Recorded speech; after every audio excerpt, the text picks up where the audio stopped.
Hello everyone and welcome to the walkthrough for worksheet 5B, and this is in week 8 of regular college algebra. With this worksheet 5B, we're going to continue the look at synthetic division, and we're going to be doing repeated synthetic division. So we're just going to be adding another element to it. So here we go. Let's start right away with number 4. So number 4 says figure out if you can divide the, well, what does it actually say? Let me see. So it says use the factor theorem and synthetic division to decide whether the second polynomial is a factor of the first. So in this one, we're deciding whether or not x minus 1 can divide this 4th degree polynomial.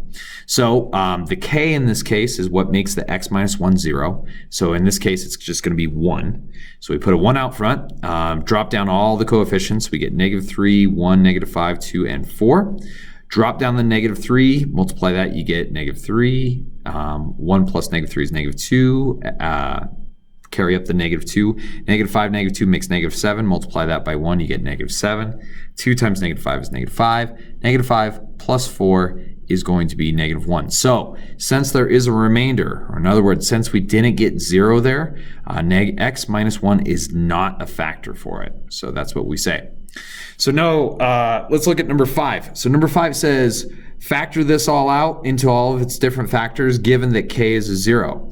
So the k they give us for this first one is a 2. So we put that out front, drop down all the coefficients, and they tell us that this is a 0. So our remainder for this one should absolutely be 0.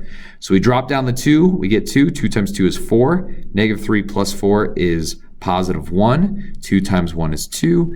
-17 plus 2 is -15. 2 times -15 is -30, and we get 30 minus 30 is 0. So it was a factor, so they weren't lying. So now we write what we have left over. We have a 2x squared, a single x, and then -15. So I'm going to factor this. So 2 times -15 is -30, x squared up top, and then 1x on the bottom. So two things that multiply to make -30 that add up to a +1 are 6 and -5. So I replace that x in the middle with 6 and -5, put some parentheses around it, factor out what I can, and you end up with 2x minus 5 times x minus 3. Now the part that everyone forgets on the tests and quizzes and stuff like that is they told us at the beginning that k was one of our factors, or one of our zeros. So we got to build that into one of our factors. So the factor is going to be x minus 2, because remember k has to make that 0. So 2 minus 2 is 0. So that's how I get this part in green.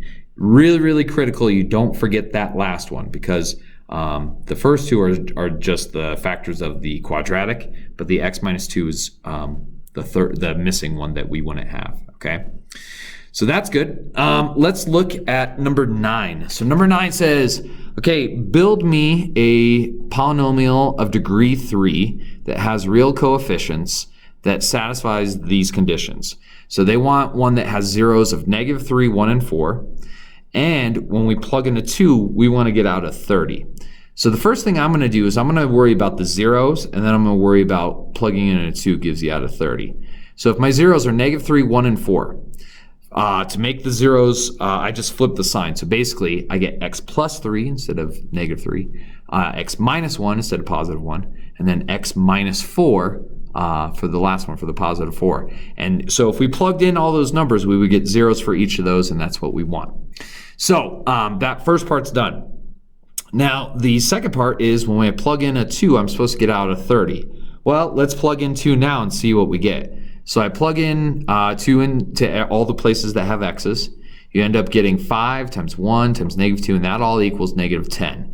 Well, -10 is not 30, so we must think of a number that we could multiply -10 by in order to make this work out. Well, to make it a 30, I would multiply it by 3, and then it would have to be negative, because negative times negative would be positive. So if I multiply everything I started with up top by a -3, then it should get me where I want to go. So ultimately, your final answer is going to be f of x equals -3 times x plus 3 times x minus 1 times x minus 4. And that is how we do those. Okay? let's look at number 11. So number 11 says find each polynomial given 1 0 is given. So basically just figure out what this would be. Find all the zeros.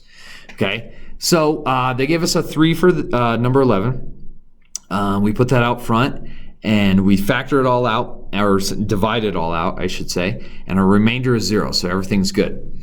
Now we get down to this step, and we can't factor this because nothing multiplies to make a 2 that also adds up to a 2.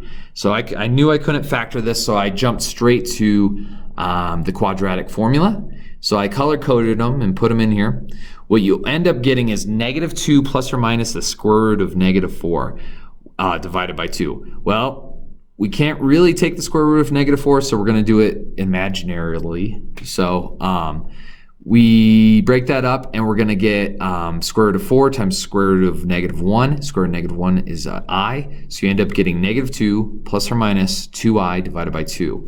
So I split that up into the two divisions, so -2 divided by 2 and the positive 2i divided by 2. And you end up getting -1 plus I and -1 minus I for both of those. And then we can't forget about that 3 they gave us right at the beginning. So we have 3 and then our other two answers, and that's it. Okay, let's look at number 13. So number 13, it says, for each polynomial listed, confirm the zeros through repeated synthetic division. What do you notice about the very last term? So basically, they gave us all the zeros, and we just have to make sure they work. Well, you can do these in any order you want, and it will always work out, but I started with -3. I put in all of the numbers, all the coefficients, and the part that people goof on here is they don't have an x squared in there, so we have to put something to hold that place. So you have to put a 0 for that because it's not there. Okay, so I do this first one, I end up with a 0. Now in the second step, I'm going to take my answer from the first step, and I'm just going to use that instead of starting over again. So I do the 2, the -6, and the 4, and I'm dividing this all by 1. Well, if you do that, you end up with a 0 again, like you're supposed to. And now for the last one, I'm going to use my answer from the previous step, the 2 and the -4, and I'm just going to make sure these work. So drop down the 2, multiply it, and you end up getting a 0. So all 3 of the zeros were in fact 0, so that's good. They didn't lie to us. And now the 2 is going to go out front that we're left with. That's my last constant. That goes out front. And then all of my factors go in there. So I get x plus 3, x minus 1, and x plus 2. And that is my final answer. Okay. All right. So now let's look at the final problem. This is number 15. I think this is the last problem on the worksheet. Okay. So this is kind of where we're trying to get. Now, we didn't talk about this formally, or we haven't talked about this in class probably, but this is how you do it, okay? So they say find all the zeros and use synthetic division, and they don't give us any zeros, so this is going to be kind of challenging. What we have to do first is find a possible list of factors.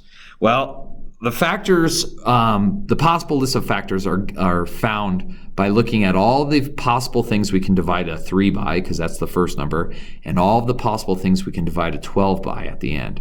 So for a 3, the only things you can divide a 3 by evenly are 1 and 3, and then we have a positive version and a negative version of both of those. For 12, we get plus or minus 1, plus or minus 2, plus or minus 3, plus or minus 4, plus or minus 6, and plus or minus 12. So there's a lot of them. Now we don't have to list any repeats. So the 1 and 3 were for both of them, so we don't have to rewrite it twice. So the list of possible factors that I have are 1, 2, 3, 4, 6, and 12. And we have a positive version and a negative version of all of those. Now this is not an exhaustive list, but this is the list we're going to work off of. So I start with just synthetic division, and I'm going to just keep going until I find ones that work. Okay, so for the first one, I did positive 1. Well, I did it all out here, and I showed my work. You end up with a remainder of 0, so that means positive 1 works, and it's a 0. 1 is a 0, and then x minus 1 is the factor for that. So we already have one of our answers. Well, now I'm going to use my answer from that step, and I'm going to keep trying numbers until I have to find another one that works. And the reason I have to keep going is because if I wrote what this was now, it's a cubic function, and we can't factor a cubic function just like by doing some trick. We have to keep going this way. So I do -1, and it doesn't work. I try +2, it doesn't work. Try -2, it doesn't work. Try +3, it doesn't work. And then finally, we get all the way down to -3, and this one does work. We finally get that remainder of 0. Well, that means that -3 is a 0, and x plus 3 is a factor. So we find another one. So now, since all we have left is a quadratic, we can just factor the rest of this, and we'll get our answers.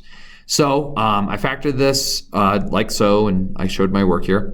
So for this, you're going to get 3x plus 1, or x minus 4, and then we have to remember +1 works, so x minus 1 is another one, and then -3 works, so x plus 3 is another one. So we end up getting these 4 things, and if you factor or foiled all these out, we would get back to the original thing we started with. So this is the f of x all factored out, and then the zeros are 1, -3, 4, and then -1/3 for the blue one. So that is what we get for our final answer. This last problem, number 15, is the goal. This is what we want to be able to do by the end of this chapter. This is one you really want to pay attention to and really understand. So if you're not getting it, please let me know in class and we'll talk more about it. Okay? So that is it for this worksheet.